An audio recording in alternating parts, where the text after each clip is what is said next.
오늘 주신 하나님의 말씀은 마태복음 16장 13절부터 20절, 마태복음 16장 13절부터 20절까지 저와 함께 교독하시겠습니다. 제가 먼저 13절 읽습니다. 예수께서 빌립보 가이사랴 지방에 이르러 제자들에게 물어 이르시되 사람들이 인자를 누구라 하느냐? 이르되 더러는 세례 요한, 더러는 엘리야, 어떤 이는 예레미야나 선지자 중에 하나라 하나이다. 이르시되 너희는 나를 누구라 하느냐? 시몬 베드로가 대답하여 이르되 주는 그리스도시요 살아계신 하나님의 아들이시니이다. 예수께서 대답하여 이르시되 바요나 시몬아 내가 복이 있도다. 이를 내게 알게 한 이는 혈육이 아니요 하늘에 계신 내 아버지시니라.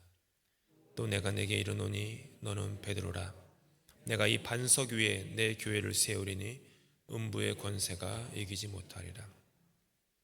내가 천국 열쇠를 내게 주리니 내가 땅에서 무엇이든지 매면 하늘에서도 매일 것이요 내가 땅에서 무엇이든지 풀면 하늘에서도 풀리리라 하시고 이에 제자들에게 경고하사 자기가 그리스도인 것을 아무에게도 이르지 말라 하시니라. 아멘.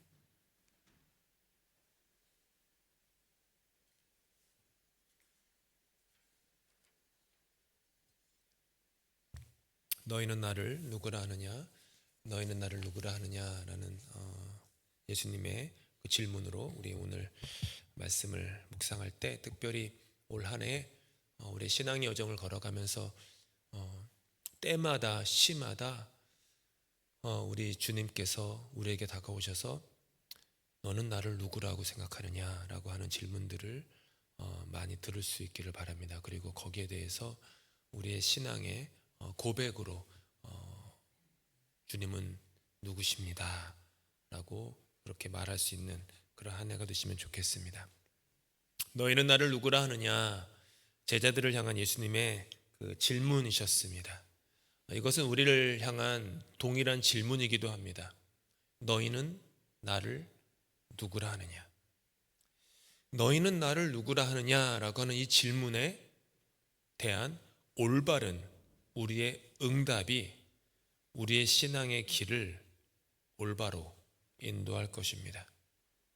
예수님은 너희는 나를 누구라 하느냐라고 제자들에게 질문하기 전에 먼저 제자들에게 다른 질문을 하나 하셨습니다. 사람들은 나를 누구라 하느냐라는 질문이었어요. 사람들은 나를 누구라 하느냐? 제자들이 아닌 다른 사람들의 생각, 다른 사람들의 의견을 물어본 것이겠죠. 제자들이 대답합니다. 어떤 사람들은 예수님을 세례 요한이라 하더군요. 어떤 사람들은 엘리야라고 하는데요. 어떤 사람은 예레미야라고 또 합니다. 어떤 사람들은 선지자 중에 하나입니다 라고 사람들이 이렇다 저렇다 라고 얘기합니다 라고 이제 예수님께 대답을 합니다. 한번 생각해 보시기 바랍니다. 사람들이 나를 누구라 하느냐라고 하는 질문에 대한 우리의 답에는 나의 개인적인 고백이 들어있지 않습니다. 나의 인생의 고백이 거기에는 묻어날 이유가 없습니다. 나의 신앙, 나의 믿음은 요구되지 않는 대답이겠죠. 사람들의 말에 내가 동의를 하건 동의를 하지 않건 그건 역시 중요하지 않습니다. 그저 사람들이 이렇게 말합니다. A라는 사람은 이렇게 말합니다. B라는 사람은 이렇게 말합니다. 라고 정보를 나열하면 그만입니다. 이런 정보에는 나의 삶이 묻어날 이유가 없습니다. 그와 같은 것에 다른 사람들이 이렇게 대답하더군요 라고 하는 것에 나의 이 광음과 같은 이 짧은 삶을 던질 이유도 없습니다. 예수님이 이런 분이야 저런 분이야 라고 사람들이 이야기하던데요, 이것은 나의 고백과 생각과 삶이 없이 어떤 점에서 보면 그냥 묻어가는 겁니다. 신앙생활이라는 게 묻어가기가 참 쉽습니다. 편승하는 것 참 쉽습니다. 이렇게 이야기하던데요 라고 하면서 그냥 거기에 묻어가는 것. 제자들은 지금 사람들의 그 얕은 생각, 삶이 묻어나지 않은 고백, 이런저런 예수님에 대한 자신들의 정의, 이런 것들에 어느 정도 묻어가고 있었습니다. 근데 예수님은 제자들이 다른 사람들의 신앙 고백에 묻어가는 인생을 살기를 원치 않으셨습니다. 좋다. 그 사람들은 나를 이렇다 저렇다 규정하고 정의한다. 좋다. 그건 그 사람들의 생각이고 의견이다. 그러면 베드로, 너는 나를 누구로 생각하니? 야고보, 너는 나를 누구라고 생각하니? 그 질문을 예수님이 하시는 것입니다. 제자들은 그 질문, 이것을 예전부터 생각을 했었어야만 합니다. 예수님이 언제나 그들 곁에 있었습니다. 수없이 많은 병자들을 고치셨고 5천 명을 먹이시고 무리를 걷기도 하시고 풍랑도 잠잠케 하셨습니다. 그분의 가르침을 가장 가까운 거리에서 들었던 사람들이 제자들입니다. 특권입니다. 그런데 이런 특권이 제자들에게 자기의 고백이 배양되는 그런 일을 즉각적으로 한 것은 아니었던 것 같습니다. 어떤 점에서 특권, 예수님의 옆에 이렇게 딱 붙어가지고 그분이 하시는 일을 옆에서 지켜보고 그분이 하시는 말씀을 들어보고 하는 것은 굉장히 특권인데, 다른 각도에서 보면요, 내가 할 일이 아무것도 없다는 뜻입니다. 그분이 다 해결하는 겁니다. 만능 해결사입니다. 만능 해결사가 옆에 있는데 내가 어떤 인생의 이슈에 대해서 갈등하거나 고민하거나 아파하거나 무릎 꿇거나 한번 내 손에 먼지를 묻혀가면서 그 일을 해결하려고 애를 쓰거나 해볼 이유가 없습니다. 그냥 예수님이 다 하시잖아요. 옆에서 먹을 게 없어도 보리떡 5개 물고기 2마리 갖고 5천 명을 먹이고 12광주리를 남기시는 분인데 뭐가 내가 할 게 뭐가 있습니까? 무리로 걸으시는데 모든 기후변화도 다 다스리시고 사람들도 막 붙고 그게 없는, 그러니까 자기 삶의 오너십, 내 신앙의 오너십이 없는 겁니다. 나의 고백이 그렇게 요구되지 않는 거예요. 그냥 옆에만 잘 붙어 있으면 되는 겁니다. 묻어가면 되는 거예요. 신앙생활도요, 그렇게 할 수가 있어요. 헌신하는 사람, 기도 열심히 하는 사람, 신실한 사람, 옆에서 그냥 묻어가는 그런 경우들. 제자들에게는 자신의 삶을 스스로 책임질 이유가 없었습니다. 고민을 할 이유도 없죠. 개인적으로 묵상할 이유도 없습니다. 그러니까 묵상할 그 마음이 동하지가 않으니 내가 개인적으로 하나님 앞에 무릎을 꿇고 마음을 찢으면서 회개하고 해야 될 그런 그 이유를 못 느끼니 예수님이 한적한 곳에 새벽 미명에 기도하러 올라가셔도 그들은 쿨쿨쿨 잠만 자는 겁니다. 그게 뭐 베드로, 야고보, 요한이 특별한 3인방이 뭐 그냥 게을러 가지고 성품이 게으르고 전날 뭐 너무 바빠 가지고 잠을 잤다라는 게 아니라 그렇게 기도할 필요를 못 느꼈다라는 겁니다. 우리도 마찬가지입니다. 솔직히 가슴에 손을 얹고 보면 우리가 주님 앞에 마음을 찢고 가슴을 찢고 기도할 때가 언제입니까? 삶이 잘 안 풀릴 때, 내 인생에 혹은 내가 내 생명처럼 아끼는 누군가에게, 가족에게 고난이 닥쳤을 때, 그때 우리는 기도합니다. 그때 우리는 마음을 찢습니다. 눈물을 흘립니다. 하지만 푸른 초장, 쉴만한 물가, 가을이 되면 오곡백과가 매번 열리고 사람들과의 사이도 좋고 물질도 풍요하고 그럴 때 우리가 주님 앞에 나와서 무릎 꿇고 기도하는 경우는 생각보다 많지 않습니다. 제자들은 어떤 점에서 그랬던 것입니다.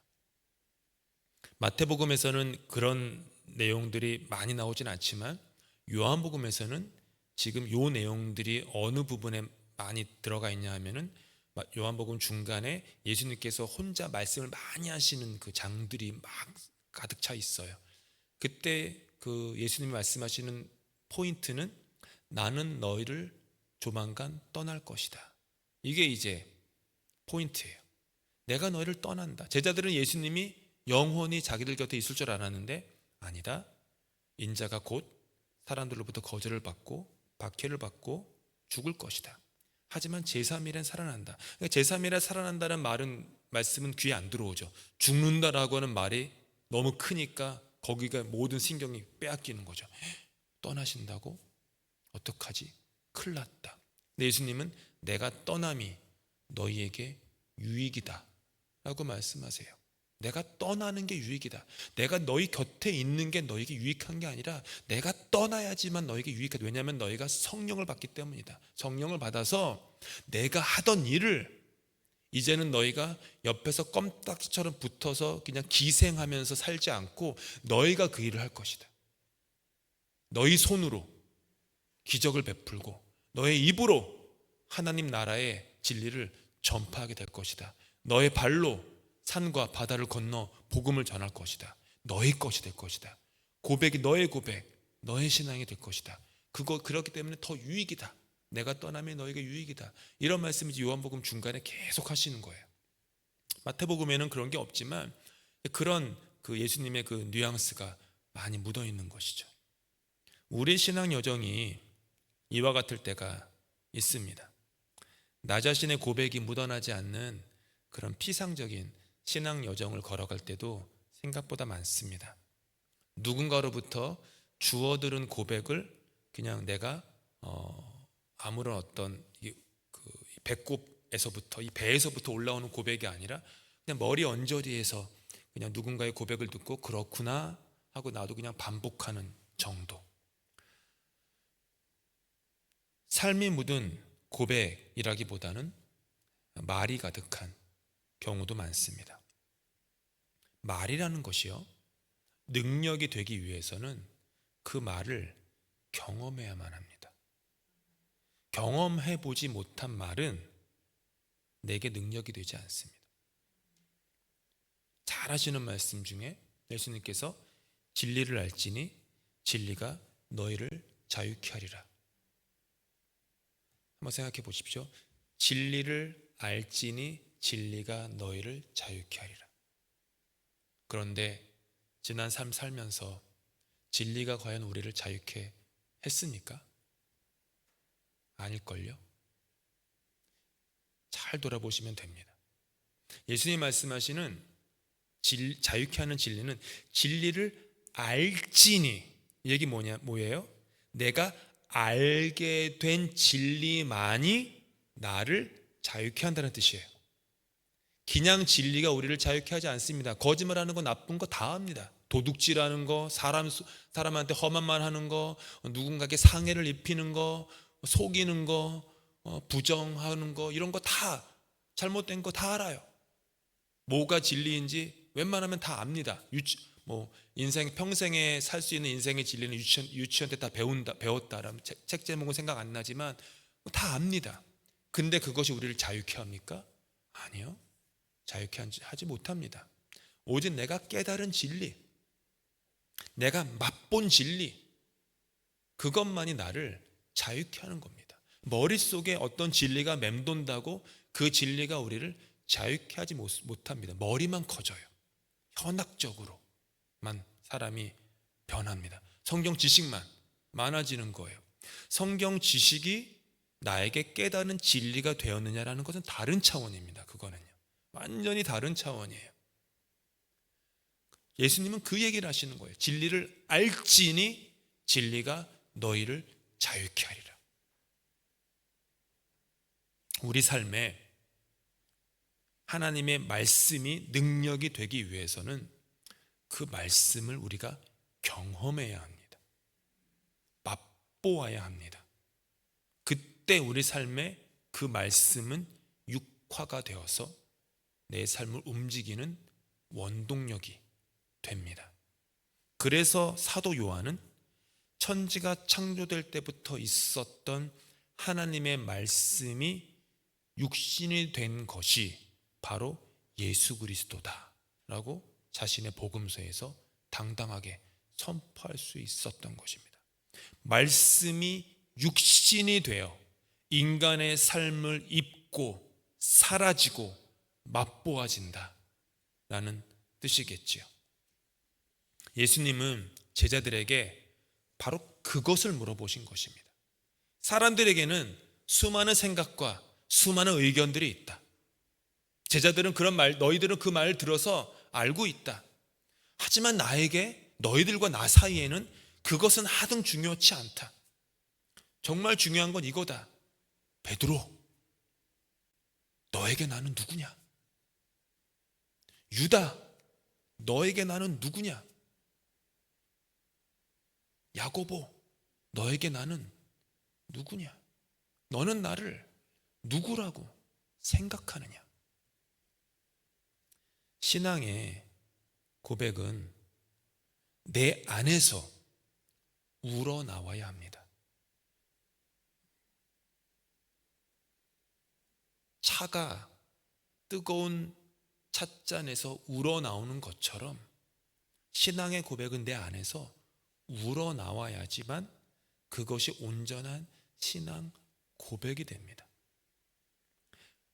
제가 말씀을 묵상하고 공부하고 이렇게 주일날 35분가량 아무리 전해도요, 다들 아멘으로 받고 감화와 감동이 있으시겠지만 그렇게 전해 들은 말씀을 주일 예배 끝난 다음부터 다음 주 교회 오시기 전까지 내 삶 속에서 경험되어지고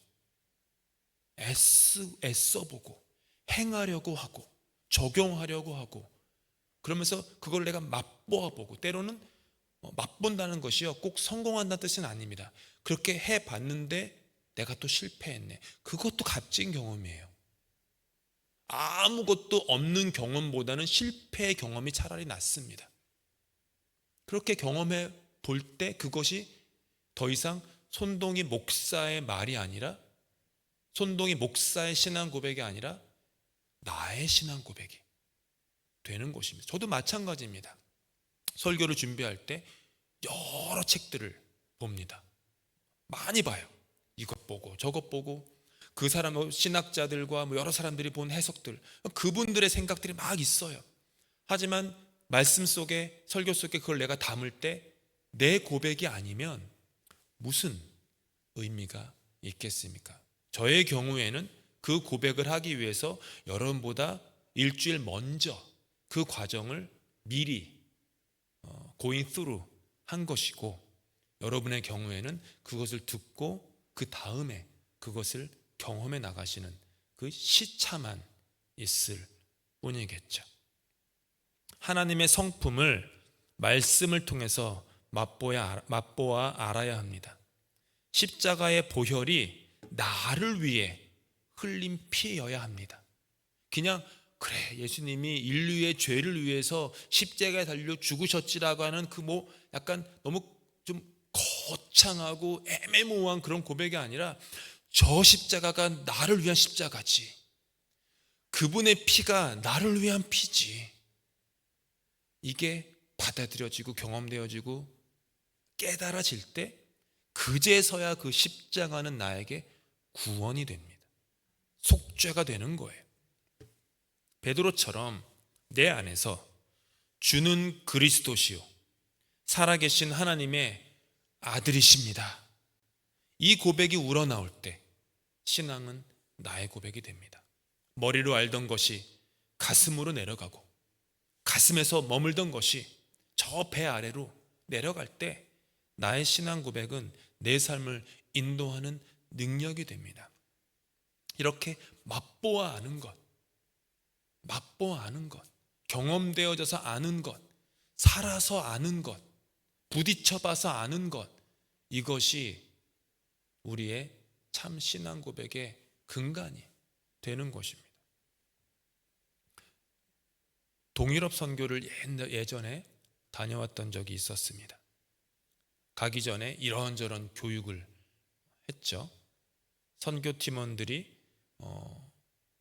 동유럽이 이런 곳이다, 상황이 이렇다, 뭐 등등등 배웠는데 그 중에서 그 중에 우리가 가는 곳이 집시 마을들이 몇 개 있다라는 얘기를 교육을 받았습니다.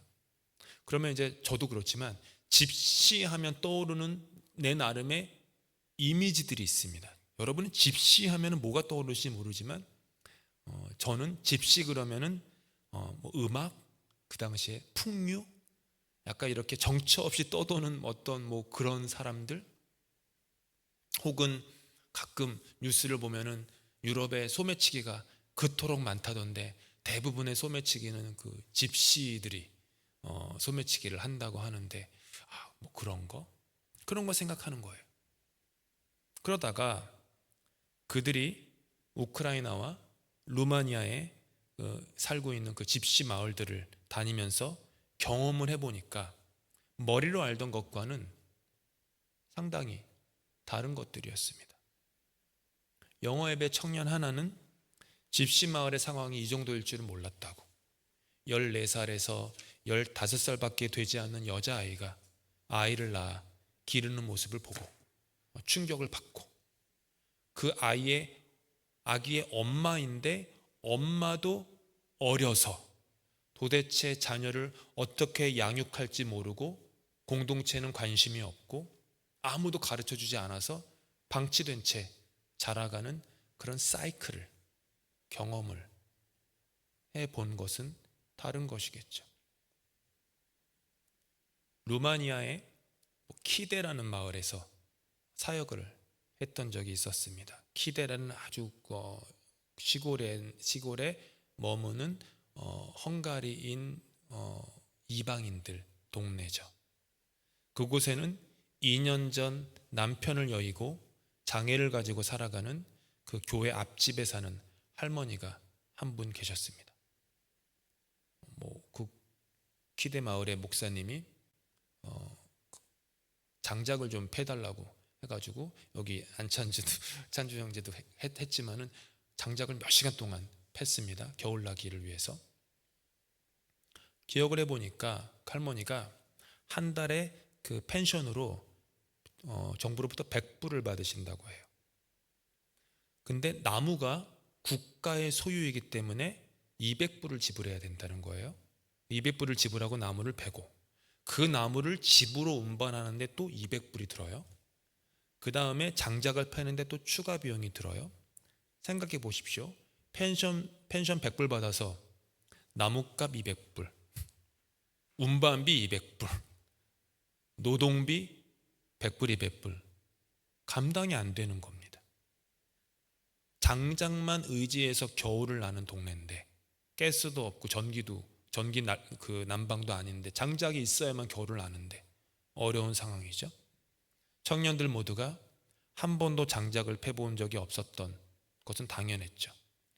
나름대로 어떤 청년들은 손이 부르트게 장작을 패면서 가난한 시골 마을에서 헝가리인 과부로 살아가는 할머니의 삶을 조금 아주 약간 엿본 것입니다. 할머니의 창고에 장작 더미를 가득 쌓은 후에 할머니가 불편한 몸을 이끌고 나와서 한 명 한 명씩 뒷뺨에 키스를 해주는 것을 경험하며 선교에 참여했던 사람들은 머리로 알던 것이 가슴에 머물던 것이 배로 내려가는 것을 경험하게 되는 것이죠. 이 알미라고 하는 것이 이렇게 다른 차원에 있는 것입니다. 알미라고 하는 것, 신앙의 고백도 이렇게 내가 깨달아 아는 것. 너희는 나를 누구라 하느냐? 이 질문은 너는 나를 알려고 하느냐? 너는 나를 경험하기 위해서 오늘도 힘쓰고 있느냐? 이 질문이겠죠. 이 질문에 대한 신앙 고백의 답을 우리는 찾아야 합니다. 우리도 베드로처럼 주는 그리스도시요 살아계신 하나님의 아들이시니다라고 고백해도 괜찮습니다. 다만 이 고백이 베드로란 사람의 고백을 내가 아무런 뜻도 의미도 의지도 없이 차용하는 것이 아니라 베드로가 그렇게 고백했던 것처럼 나도 그래, 주님은 그리스도 구원자이시지, 하나님 살아계시는데 그분의 독생자지, 이런 나의 고백으로 우러나온다면 그것은 나의 고백이 되는 것입니다. 우리는 들은 것에 대해서 지적으로 동의하기는 쉽습니다. 그리고 언어적으로 동의하기도 쉬운 편입니다. 하지만 내가 지적으로 언어적으로 동의한다고 하여서 내가 그 동의하는 것에 확신을 가지다라는 뜻은 아니에요. 목마른 사슴처럼 찾아야 합니다. 발견해야 합니다. 내가 창조하는 것이 아니라 찾는 겁니다. 캐는 겁니다. 계속해서. 그래야 내가 발견한 것이어야지 내 확신이, 그것이 나의 확신이 됩니다. 나에게 그것이 확신이 되기 때문에 나의 삶을 던질 수 있는 것입니다. 확신이 안 되는데 언어적으로 지적으로 동의한다고 어떻게 내 삶을 던질 수가 있겠습니까? 확신이 돼야만 하는 겁니다. 나의 고백이 돼야 되면 하는 것입니다. 확신이 있어야지 나의 고백에 힘이 생기는 것입니다. 베드로가 고백합니다. 한번 읽어보겠습니다. 시작. 주는 그리스도시요 살아계신 하나님의 아들이시니이다. 꼭 이 신앙의 고백 말고 다른 것을 만들어야 한다는 뜻은 아닙니다. 중요한 것은 이 고백이 나의 영혼이 발견한 나의 고백이 되는 것. 그럴 때 우리도 베드로처럼 살 수 있습니다. 이전에는 예수를 모른다 배반하고 부인하고 고작 작은 소녀 시종 앞에서도 겁냈던 베드로가 이 고백을 자신의 고백이 되어서 고백으로 삼아 여기에 확신을 가지고 이 고백에 자신의 삶을 던졌을 때 이전에 그토록 두려웠던 산헤드린 공회의 그 유력한 정치, 경제 지도자들 앞에서 베드로는 당당할 수 있었습니다. 그들이 베드로 저의 갈릴리 사람으로 옛날에 일자무식 어부 아니었니? 왜 이렇게 말을 잘해 갑자기? 놀랄 정도로 자기 확신이 되니까 그런 사람이 된 것입니다. 머리로 아는 것, 말로 그렇다라고 말하는 것 충분하지 않습니다. 예수 그리스도께서 즉 나를 죄에서 구원하시는 구원자이심을 나의 영혼이 진정으로 고백하고 어제나 오늘이나 내일이나 영원히 살아계신 하나님의 독생자이심을 확신하는 이 믿음의 반석 위에 나의 신앙은 세워지는 것입니다. 그리고 오늘 예수님 말씀처럼 이 믿음의 반석 위에 교회는 세워지는 것입니다. 교회는 이 고백을 할 수 있어야 합니다. 머리로가 아니라 정말로 온 영혼이 깨달아 안 고백. 예수 그리스도를 인격적으로 만나고 예수 그리스도와의 인격적 관계에서 자라가는 2025년 한 해가 되시기를 축복합니다. 인격적으로 자라간다라고 하는 것은 예수 그리스도의 인격, 그분의 성품과 그분의 인격을 조금씩 닮아간다는 것입니다.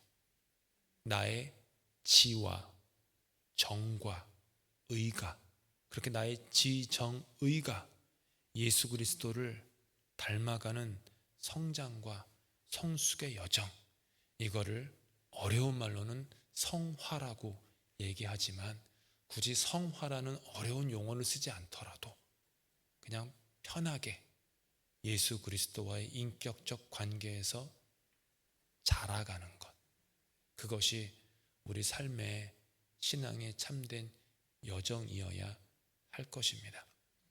올 한 해 예수님께서 사랑하는 성도 여러분 삶의 순간순간마다 너희는 나를 누구라 하느냐라고 하는 질문을 여러분이 받으실 수 있기를 바랍니다. 그리고 자신의 화려하지 않아도 돼요. 막 미사여구가 달려있지 않아도 좋습니다. 주님은 나에게 이러이러한 분입니다. 그 고백, 이 고백에 나의 삶을 던집니다. 그렇게 고백하실 때 우리의 신앙의 여정이 그렇게 예수님을 닮아가는 여정이 되실 것입니다. 다 함께 기도하심으로 수요예배 마칩니다. 하나님, 너희는 나를 누구라 하느냐? 주님께서 제자들에게 물으셨습니다. 2000년이 지난 오늘도 주님은 우리에게 물으십니다. 너는 나를 누구라 하느냐? 주님을 알기 원합니다. 주님을 더 알기 원합니다. 주님을 닮아가기를 원합니다. 주님과의 관계가 깊어지고 성장하고 성숙하기를 원합니다. 이전보다 더욱 사랑하기 원하고 오늘보다 내일 주님을 더 사랑한다는 고백을 할 수 있기를 원합니다. 나의 고백이 있게 하여 주시옵소서. 확신의 고백이 있게 하여 주시옵소서. 그리고 그 확신에 나의 삶을 던질 수 있도록 은혜 베풀어 주시옵소서. 올 한 해 이 교회 구석구석 당신의 자녀들이 모일 때마다 그런 확신의 신앙 고백이 일어나는 이것이 나의 간증이요 이것이 나의 찬송일세라고 하는 고백이 구석구석 울려 퍼지는 그런 아름다운 신앙 고백의 한 해가 될 수 있도록 이 교회를 올 한 해 더욱더 넘치도록 축복하여 주시옵소서.